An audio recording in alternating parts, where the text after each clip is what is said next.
In part 2, I promised more on The Wound. The controversial Season 6 finale offered a tantalising glimpse of Rick on the road to recovery from the pain of his wound. The last episode had its very own neat and encapsulated arc for Rick, from optimism and hubris to confusion and despair. The actor Andrew Lincoln certainly couldn't complain of any absence of depth to convey here, having, as he has, perfected his own, now very recognisable set of non-vocal performance tics to indicate internal conflict. We can literally see him squinting and glaring as he absorbs the enormity of what this finale means and how his own decisions as leader got them there.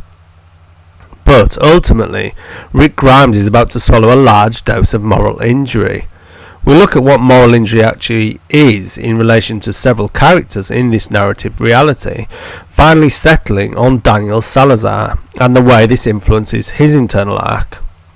The question of moral boundaries has featured centrally in The Walking Dead fictive world since the very first season, but with the addition of this spin-off series we now have Salazar possibly at the very top of a list of characters who are psychologically ill at ease with their previous moral decisions.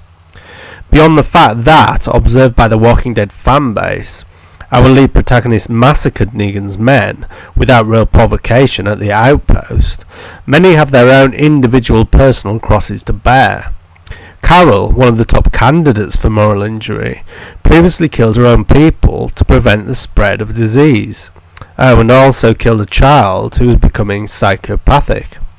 Morgan, who arguably had the strongest moral core of all, revealed his character's new, unhinged, but sort of logical, moral decision to kill his own tribe member, Richard. Eugene, disappointingly revealing his old subservient character, pledged allegiance to the guy who bludgeoned his best friend to death. Dwight, whose moral decline had been poignantly illustrated by Sherry's letter, grudgingly follows Negan's orders to murder innocents. And Daryl could barely look or speak to Maggie after knowingly breaking Negan's rule of non-interference, which resulted in Glenn's horrific death. So these characters, along with Daniel Salazar, who perpetrated atrocities as a member of an El Salvadorian death squad, have made morally dubious decisions. But what is moral injury?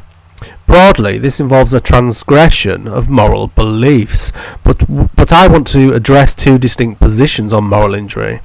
The first is from Jonathan Shea and his acclaimed comparison of the Trojan War to modern combat in Achilles in Vietnam, combat trauma and the undoing of character.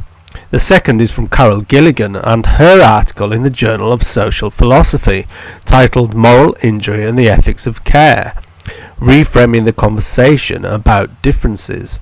Despite distinct positions relating to combat and development, my interest is that the transgression of moral beliefs leads to an internal violation of identity. This violation provides some interesting opportunities for fictional narrative. Shea's insights fall very much into the category we are by now very familiar with in both fictional accounts of combat-induced PTSD, such as Jacob's Ladder, and non-fiction biopics like American Sniper.